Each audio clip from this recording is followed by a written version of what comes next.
What's up, everyone? It's been a minute since I've been on YouTube, but I'm back. I'm trying this format just for something new. And I'm really trying to navigate this new blueprint that we're going into right now. Right now, we are in the middle of Mercury in retrograde. And if you don't know what that means, it just means that time and conversations and also the flow of information, the way that things are getting done, it's a little bit slower, if you've noticed. There are some miscommunications. There are some contracts that won't go through. There are some misunderstandings in between friends. All of that energy is very, very present until about February 26th. So hold on tight. We're going to do a 3-card spread, and we're going to see some of the elements that are really going to get us through this retrograde. Retrogrades can also be tough because they force us to move at a different pace. So a little bit slower, a little bit more intentional, a little bit more reserved, and a little bit more grounded. And that's what is going on here? That is a little bit difficult because it is Aquarius season, and Aquarius is an air sign. So it is an air season right now. There is a lot of different viewpoints, a lot of different forms of information that are going back and forth. And it's like, what do I believe? How do I use this information for my own personal benefit and for the benefit of others? It can also indicate that you don't have the full picture right now until Aquarius season is over, which is February 22nd. So after the 22nd, you're really going to start to get a better view on where you're going, how you're going to get there, and why. Okay, so hang in there. We're going to pull 3 cards.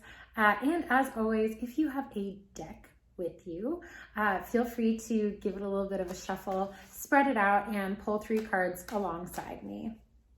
Now, the first card is going to kind of be maybe some of the things that we run into, challenges that we run into during this retrograde.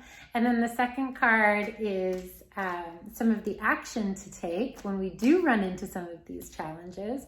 And the third card is going to be the resolve. So what happens after that? What falls into place? What are we going to learn from all of this challenge and action and denouement or resolve? Okay, so 3 cards. Let's go. I'm going to spread my deck out here just on my couch, and I'm going to choose 3. 1, 2, 3. So let's take a look here. Aha, yes, absolutely. Okay, so this already makes a lot of sense because the initial challenge is the Page of Swords. And as you can see, the Page of Swords, 1 foot in the future, 1 foot in the past, straddling today. So really just a matter of feeling kind of stuck or stagnant. And as you can see, the page is holding this blue sword, this light blue sword, which is the color of receptivity, up to their hat. So it's almost like they're in thought, right? They're thinking about whether to put, the sword back into the sheath, whether to take action with the sword. What should I do? And the feet aren't even going into the same direction, so it is indecision. We are at a point of indecision. There is a lot of indecision right now. And usually when we have all of this indecision, it means don't make a decision. Wait, become receptive, become the observer. Also, allow things to come to you. Sometimes we want to force things to happen. We want it to happen now, but that's not the case. That is not the case. We really have to allow things to come in. We have to allow things to happen, and we have to pause. The swords are also synonymous with winter. So it's asking us for the rest of winter to take a pause. This can be all the way up to March 22nd. So this doesn't necessarily just include the retrograde. It also includes winter. Give yourself a break. Give yourself a rest period. We've been through a lot in regards to 2020, and it seems that we're going into a lot more evolution in 2021. So think about it. Be intentional. Make some educated decisions. Gather some information. The pages are also the students of the tarot. So go into student mode, do some research before you make that move. Okay, so that's going to be one of your major challenges during Mercury in retrograde. And then what action to take?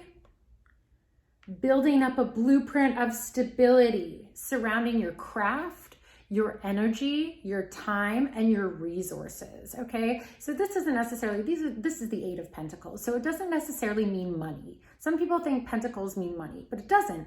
It's health, it's time, it's resources, and it's also, your craft, what you're putting your energy into. What are you crafting here? The Eight of Pentacles also indicates a good flow. So developing that good flow of earthly energy to support yourself in a higher way.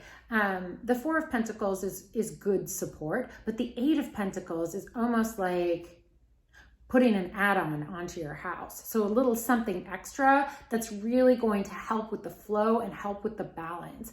This is going to be the action you need to take. You're going to need to sift through what belongs and what doesn't in the winter in order to get to this good flow, this perfection of material flow, this perfection of healthy flow. So this is the action we need to take. We need to develop our craft through, sure, hard work, yes, but also developing that blueprint, making some plans, and really just ironing everything out so we know that we're putting our time into something worthwhile that's really going to be able to give us foundational support, okay? And then the result, Ace of Pentacles. This is loving what you do and doing what you love. This is everything in its wholeness. This is taking elements from all of the little things that you do and synthesizing them into a wholeness to really develop this diamond in the lotus, this perfect center point, this drishti, if you will, which is like that focal point, right? So that focus point of how we're going to develop this flow. You turn it on its side and it's almost like a wheel, right? Like how do we get that motion moving where all we're generating is the focus on that single thing that we love? And it doesn't necessarily have to be a person. Because usually when I say love, people are like, oh, my love. But it's not necessarily like focusing on a person. It's more so focusing on that inner aspect of what are your passions? What are you putting your time towards? What makes you happy? What makes you feel whole? That's what this retrograde is all about. Figuring out what makes you feel whole, what makes you feel happy, what's going to make you feel like you have developed this nice, when you're just in the groove. Like this is a very in the groove card. This can also be the beginning. It can be the seed to something else. So because you're developing this blueprint now and you're really sort of putting all of the ways down that you're going to develop this really, good balanced flow, this is the seed that's going to generate the fruits of your labor. So, very positive, very, very positive. You can really, really work this retrograde to your advantage. This is the Ace of Pentacles, by the way. So it could also mean the start of a new chapter of your life on the material plane. So it could be the start of a new job, the start of a new business. It could literally be the start of a healthy relationship. It could be the start of you developing a healthy routine for yourself. It could just be general health and well-being, So this is a really beautiful card to get for the denouement and for the resolve. But yeah, we've got some eights, and curious enough, 8 Pentacles. Look, we've got 8 notches. We've got 4 little notches here and 4 little notches here. So we can even say the master number here of this reading is 8. And 8 is a really great number in regards to perfection or perceived perfection, because perfection looks different for everybody else, because perfection is a personal perspective, right? So in this case, what does perfection look like to you? And is that perfection obtainable in the span of your happiness? Like, will getting to that sense of perfection make you happy? Tough call. So what does perfection look like for you? How can you condense everything into a single focal point, that wholeness? And how can you learn about where you're going at this current point in time? Take some time too. Take all the way up into March 22nd to really just become the sponge and really absorb a lot of things at this point in time to be able to develop that flow, expand, and love what you do what you love. So hopefully this gave you a little bit of clarity in regards to Mercury in retrograde, which is lasting all the way up until about February 26th, 2021. So yes, thank you so much for tuning in. I'm going to be doing more YouTube stuff. That is my blueprint. Just really adhering to more YouTube videos and more of this content. So let me know what you'd like to see. Please put that down in the comments below. Like, subscribe, ring that bell, do whatever you need to do to get more of me, Krystal Visions, on your screen. And yeah, synthesis, developing a wholeness. Remember that. Also, you know, if this is like a little too vague and you want something a little bit more personalized, hallofvisions.com. I'll put the link down in my bio. hallofvisions.com if you need a peek at your chart and for me to do a personalized reading for you. Right now I'm just doing virtuals and they're over FaceTime or Zoom. So I'd love to hear from you. Thank you so much for tuning in and have yourself a wonderful retrograde. Take care. Bye.